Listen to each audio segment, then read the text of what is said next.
وما علينا إلا البلاغ المبين. Akala ng kababayan natin na hindi Muslim, kung magmo-Muslim ka, akala niya, tatalikdan mo si Jesus Christ. Mali po. Kapag ikaw ay nag-Muslim, ilalagay mo lang si Jesus Kristo sa talagang dapat niyang kalagyan. Ang katotohanan kaming mga Muslim, ang tunay na naglalagay kay Jesus Kristo sa talagang dapat niyang kalagyan. Ito po, gusto ko pong tulungan ang mga kababayan natin na nandito, na nagtatrabaho, dahil gusto ko kayong tulungan hinggil sa pananampalataya. Kung sa mga kinikita ninyo dito, maaaring malaki ang kinikita nyo, pero para saan ho yan? Dito lang yan sa mundo. Tutulungan namin kayo, babahagian, paano naman ang para sa kabilang buhay? Mga mahal na tagapakinig, sa totoo lang, itong tinatalakay ko ay napakahalaga sa inyo. Bakit? Nung hindi pa ako Muslim, nalito ako. Sa ating bansang Pilipinas, may nagsasabing si Jesus ay Diyos, si Jesus ay anak ng Diyos, si Jesus ay tao. Kaya huwag kayong magtaka, talagang malilito kayo. Pero wala po kayong kamalay-malay na sa amin sa Islam. Ang kasagutan kung si Jesus ba ay Diyos, anak ng Diyos o tao. Sa paanong paraan? Sa Islam, may 4 na uri ng tao na nilikha ang Allah upang ipakita niya kung gaano siya kadakila.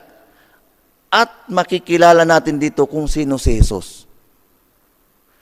Itong 4 na nilikha ng Allah na tao sa iba't ibang paraan, unang-una dito makikita natin si Adan. Si Adan ang unang taong nilikha ng Allah, wala siyang nanay, walang tatay. Ang component na ginawa sa kanya ay lupa, ginawang putik, hinulma ng Allah, at kanyang binigyan ng buhay. Walang nanay, walang tatay, si Adan, tandaan natin yan. Sino ang pangalawa? Si Eva. Mula sa tadyang ni Adan, wala siyang nanay. Ito walang nanay, tatay.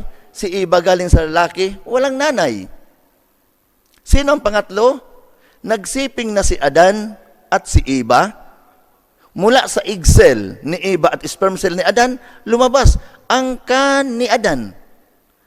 Kail, Abil, tayo. Tayo na ay may nanay at tatay.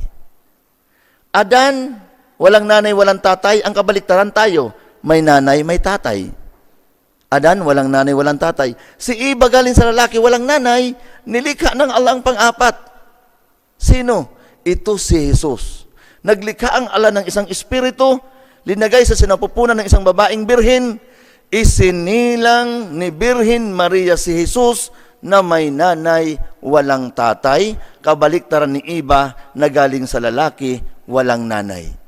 So ito po ang 4. Kung mapapansin po natin, huli pa na nilikha si Jesus.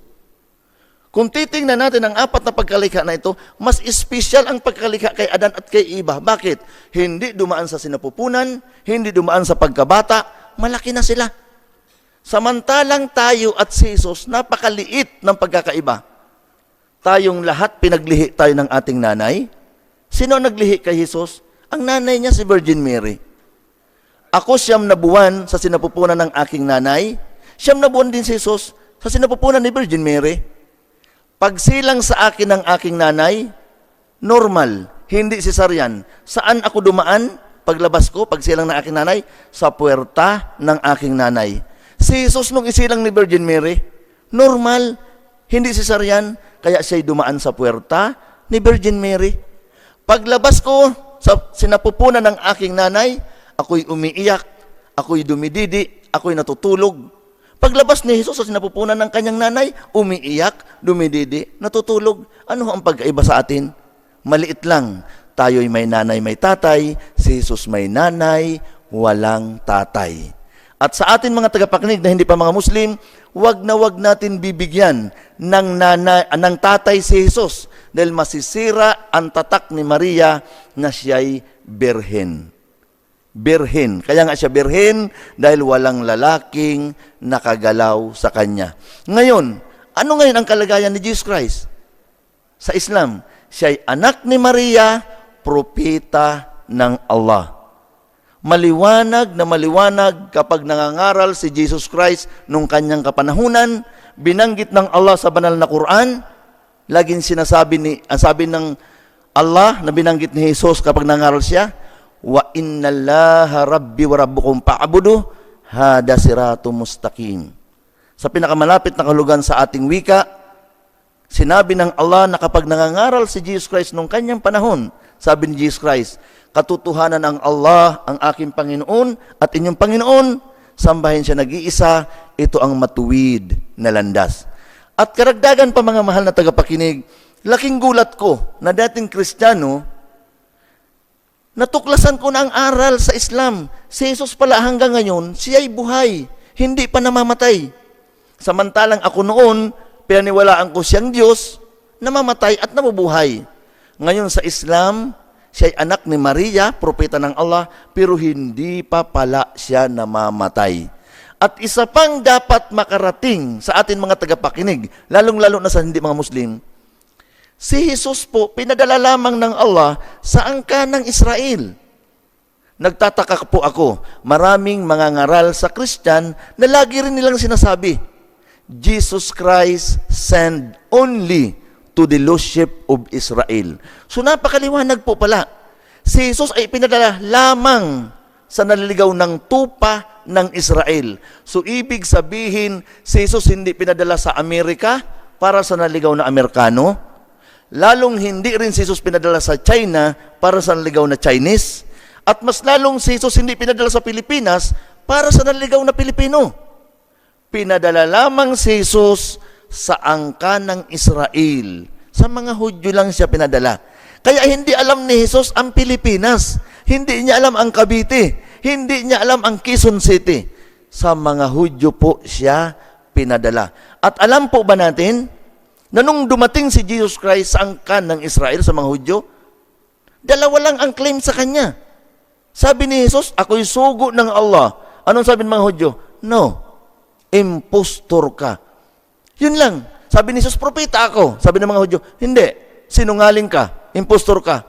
Walang turo na siya Diyos. Walang turo na siya anak ng Diyos. Wala. Nung panahon ni Jesus, nung pinadala siya sa angka ng Israel, kapag sinungaling ka, impostor ka, papatayin ka sa cross. Kaya ipinag-utos ng mga Hudyo, dakpin yan at patayin sa cross. Dahil ayaw nilang paniwalaan na siya'y propeta. Anong ginawa ni Jesus Christ para paniwalaan siyang propeta siya? Binigyan ang mga propeta ng Allah ng kakayahan magpakita ng miracle, mga milagro. Anong ginawa ni Jesus Christ? Nakalagay sa banal na Quran, dumakot siya ng kapirasong putik, ginawa niya itong ibon, hinipan niya at lumipad. Para sabihin niya sa mga Hudyo na ako'y propeta.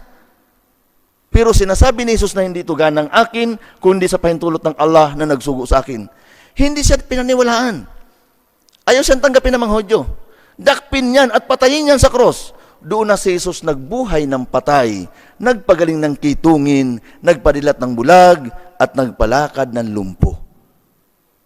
Ngunit ito sa pahintulot ng Allah, para lamang paniwalaan na siya'y propeta, pero hindi pa rin tinanggap ng mga Hudyo. Ipinag-utos pa rin na dakpin yan at patayin sa cross. Ang ginawa ni Jesus nung tutuluyan siya dakpin at patayin sa cross, sa tafsir ni Ibn Kathir, inipon ni Jesus Christ ang 12 disipulos niya sa loob ng isang bahay. Ang tawag sa disipulos, 12 na disipulos, hawariyun. Nung naipon ni Jesus Christ ang 12 disipulos, sabi ni Jesus, sino ang papayag sa inyo na ang mukha ko ipamukha sa kanya? At pinagdikit niya ang daliri niya, magsasama kami sa paraiso sa kabilang buhay. Ang tumaas ang kamay doon sa 12 disipulos, yung pinakabata. Sa tafsir niya ni Ibn Kathir. Nagulat si Jesus na sa 12 disipulos, yung pinakabata ang tumataas ang kamay. Kaya 3 times niya itong inulit. Sino sa inyo ang papahayag na ang mukha ko ipamukha sa kanya at magsasama kami sa paraiso sa kabilang buhay? Sa pangatlong pagkakataon, yun pa rin ang tumataas ang kamay. Kaya sinabi ni Jesus, ikaw yun. Pinatunayan ng Allah sa Quran, وَمَا قَتَلُوهُ وَمَا سَلَبُوهُ وَلَكِنْ شُبِّهَ لَهُمْ. Sa pinakamalapit na kahulugan sa ating wika, sinabi ng Allah, hindi nila napatay si Jesus at hindi na ipako sa krus. Ang mukha ni Jesus pinamukha sa batang disipulos at ang tunay na Jesus ay inangat ng Allah, ang Allah ay naglikha ng 7 bahagdan ng kalangitan, nandun niya yung si Jesus sa second heaven. Pangalawang bahagdan ng kalangitan. Nandun niya yung si Jesus, buhay. Kaya naman sa paniniwala ng mga Muslim, walang ibang propetang muling babalik maliban kay Jesus Christ. Bakit? Dahil siya'y buhay. Kaya para sa atin mga tagapakinig na hindi pa mga Muslim, naniniwala kami sa second coming ni Jesus Christ. Bakit? Buhay siya, kaya siya kailangan bumalik. Mga mahal na tagapakinig, huwag kayong maniniwala na sa panahon natin ngayon, may patay at may kakayahang bumalik. No. Dahil kung may patay na may kakayahang bumalik ngayon, solve na sana ang kaso ni Ninoy Aquino at ni Da Blanca. Ang daming mga babaeng ni-rape sa Pilipinas. Ni-rape, pinatay, nilibing. Bakit ang rapist hanggang ngayon? Buhay pa. Nasa kulungan. Kung nakakabalik ang patay, di dapat minulto na yun. Dapat sinakal na. Kaya hindi nangyayari yan dahil walang patay na bumabalik. Kaya si Jesus ay babalik dahil siya po ay buhay. Tanda na malapit na ang araw ng paghukom. Hanggang dito na lamang po. Maraming salamat sa ating mga tagapakinig na hindi pa mga Muslim. Magandang gabi sa inyong lahat. At sa mga Muslim, Assalamualaikum warahmatullahi wabarakatuh.